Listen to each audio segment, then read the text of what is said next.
Hi friends, the Kalyan's కిచెన్కి స్వాగతం. ఈరోజు నా కిచెన్లో వంట ఏంటంటే ఎగ్గు పచ్చడి అండి. నేను 5 ఎగ్గులు బాయిల్ చేసుకున్నాను. వాటిని పొట్టు తీసి ముక్కలుగా కట్ చేసుకున్నానండి. నీళ్ళ మాత్రం కట్ చేయొద్దండి. స్టవ్ మీద ఆయిల్ పెట్టాను. ఆయిల్ వేడైందండి. ఆయిల్లో ఈ ఎగ్గు కట్ చేసిన ముక్కలను అందులో వేసి ఫ్రై చేస్తున్నానండి. ఈ పచ్చడి చాలా బాగుంటుందండి. నీళ్ళని మాత్రం లాస్ట్కి ఫ్రై చేసుకోవాలండి. వేడివేడి అన్నంలోకి ఈ పచ్చడి చాలా బాగుంటుంది. నాకు ఈరోజు ఈవినింగ్ ఏం కర్రీ లేదని నేను అప్పటికప్పుడు ఈ ఎగ్ పచ్చడి చేశానండి. ఎగ్స్ ఫ్రై ముక్కలు ఫ్రై అయిపోయాయండి. నేను దాన్ని ఒక ప్లేట్లోకి తీసుకుంటున్నాను. మీరు ట్రై చేయండి, మీ పిల్లలు చాలా ఇష్టపడతారండి. చాలా బాగుంటుంది కూడా ఇది. ఎగ్ ఫ్రై అయిపోయిందండి. ఇప్పుడు నేను మళ్ళీ నీళ్ళని ఫ్రై చేస్తున్నాను. ఆ నీళ్ళలన్నీ ఫ్రై చేయడం వలన ఆయిల్ కొంచెం నురుగుగా వస్తుందండి. అయినా ఏమి కాదు. మూత పెట్టుకోవాలండి, ఎందుకంటే ఎగ్గు చీలుతుందండి పైకి.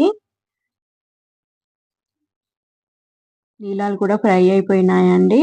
నీళ్ళలు తీసి నేను ఇప్పుడు ఒక ప్లేట్లో పెట్టుకుంటున్నాను. మనం ఈ ఆయిల్ మళ్ళీ వేరే యూజ్ చేయడానికి పనికిరాదు కాబట్టి అందుకే ఈ ఆయిల్ని మళ్ళీ కర్రీకి పచ్చడికి వాడుతున్నానండి. ఈ ఆయిల్లోనే ఇప్పుడు నేను వేరే వేయాల్సిన సామాన్లన్నీ వేస్తాను. దీనికి ఎక్కువ సామాన్లు ఏం పట్టవండి, తక్కువనే పడతాయి పదార్థాలు. నూనె వేడిగా ఉందండి. ఇప్పుడు ఆవాలు వేస్తున్నానండి. ఆవాలు వేసిన తర్వాత అవి కొంచెం చిటపట అంటున్నాయి.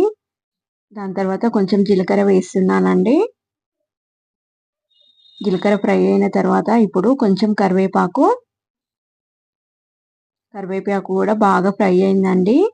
దీంట్లోకి నేను ఒక వెల్లుల్లిగడ్డని తీసుకున్నానండి. అది మొత్తం తీసుకున్నాను. వెల్లుల్లిపాయలు తీసి ఇప్పుడు నేను అవి కచ్చా పచ్చాగా దంచి పెట్టుకున్నానండి. ఆ వెల్లుల్లి పేస్టుని ఇందులో వేస్తున్నాను. ఓన్లీ వెల్లుల్లి మాత్రమేనండి. నూనెలో ఇది బాగా ఫ్రై అవ్వనివ్వద్దండి. కొంచెం ఫ్రై అయిన తర్వాత సిమ్లో పెట్టుకోవాలండి, ఎందుకంటే బాగా మాడిపోతే బాగుండదండి.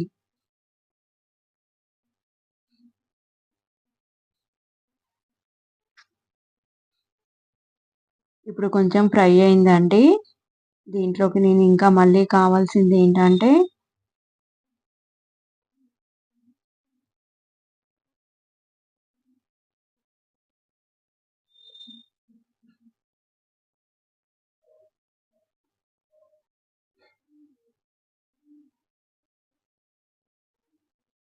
బాగా ఫ్రై అయిందండి. ఇప్పుడు చిటికెడు పసుపు వేస్తున్నాను.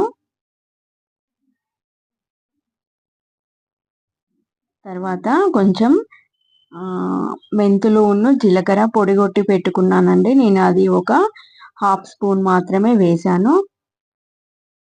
అవసరం ఉంటే మళ్ళీ కొంచెం తర్వాత వేసుకోవచ్చు.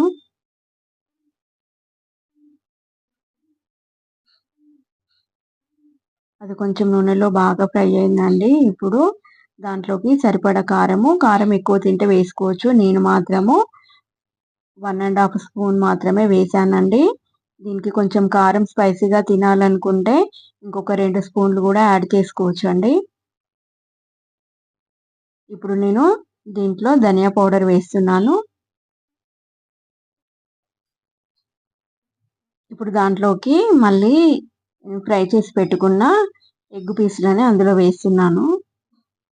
వేసి బాగా కలుపుతున్నానండి, ఎందుకంటే దాంట్లో కారము అదంతా ఈ ఎగ్గులకు పట్టాలి కదా, అందుకని బాగా కలుపుతున్నానండి.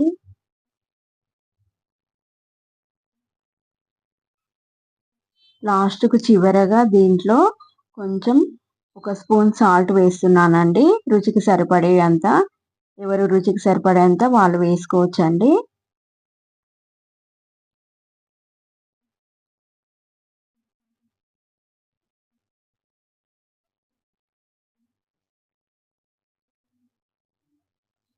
చివరగా కొంచెం గరం మసాలా వేస్తున్నానండి. ఓన్లీ చిటికెడే అండి, ఎక్కువ అవసరం ఉండదు. అంతా అయిపోయిన తర్వాత ఇప్పుడు ఒక నిమ్మకాయని దీంట్లో పిండాలండి. ఇప్పుడు ఈ ఎగ్ పచ్చడి చాలా బాగుంటుందండి. ఇది ఎక్కువ రోజులు నిలువ ఉండదండి. ఓన్లీ 1-2 డేస్ మాత్రమే ఉంటుంది. కానీ టేస్ట్ బాగుంటుందండి. మీరు ట్రై చేయండి. మీకు నచ్చినట్టయితే మా ఎగ్ పచ్చడిని లైక్ చేయండి, షేర్ చేయండి, సబ్స్క్రైబ్ చేసుకోండి. నేనైతే ఆ ఎగ్ పచ్చడిని గిన్నెలోకి తీస్తున్నానండి. చూడండి వేడి వేడిగా ఎగ్ పచ్చడి ఎలా ఉందో చాలా బాగుందండి. మీరు ట్రై చేయండి ఫ్రెండ్స్. Thank you. నా ఎగ్ పచ్చడి నచ్చిందా అండి?